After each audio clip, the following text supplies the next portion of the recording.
Hey, what's up? Dustin, and welcome to my crib.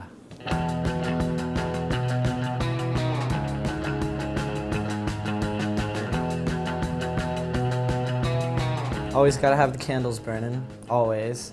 Sometimes it gets funky in the house, you gotta make the right scents. Family stuff going on, fridge, gotta have the families, gotta have the vitamins.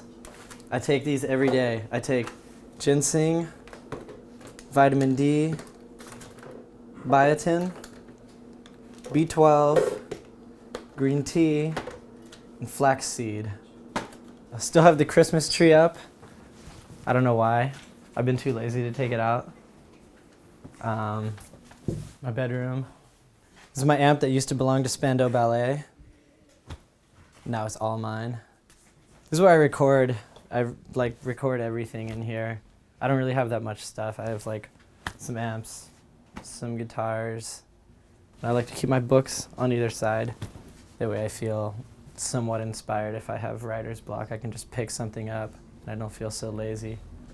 Writing and recording is the same process for me. And so I wrote the whole album here, just back in that room. And I even recorded the whole thing here. And then I took it to a studio and re-recorded everything. If I leave a session and I come back, I probably won't finish it. You know, the only way I'm ever gonna actually end up finishing a song is if I just get it all in one sitting. Because if I get up and go and do something else, I probably won't come back to it. I feel like the song has lost life or something. I grew up in North Carolina, and it was exactly what I didn't want, the whole time. And my parents were cool. They were always kind of pushing me to move out. They were like, go do something, go somewhere else, don't stay here. They told me they'd be mad at me if I stayed there. And I completely agreed, so. When I first moved up here, I was I didn't know anybody and I didn't really have much money at all. But I had the plan that I was gonna be here at least 5 years, so I've pretty much got that already.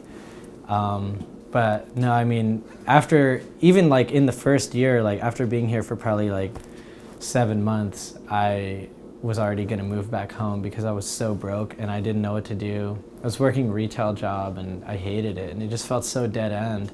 And I was like, I'm gonna go back to North Carolina, I'm gonna finish school and come back and get a real job, which probably would have just been a disaster anyway. It would have been really sad. So yeah, no, luckily the music thing worked out and I'm still here. It's definitely more hospitable than I thought it would be, and it took a long time for it to feel like home.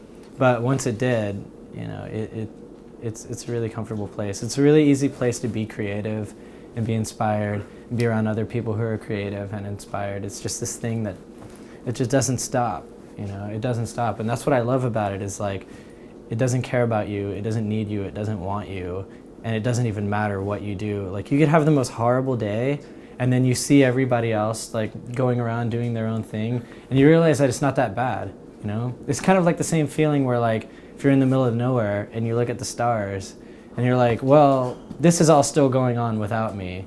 And it just makes you feel a sense of everything's all right.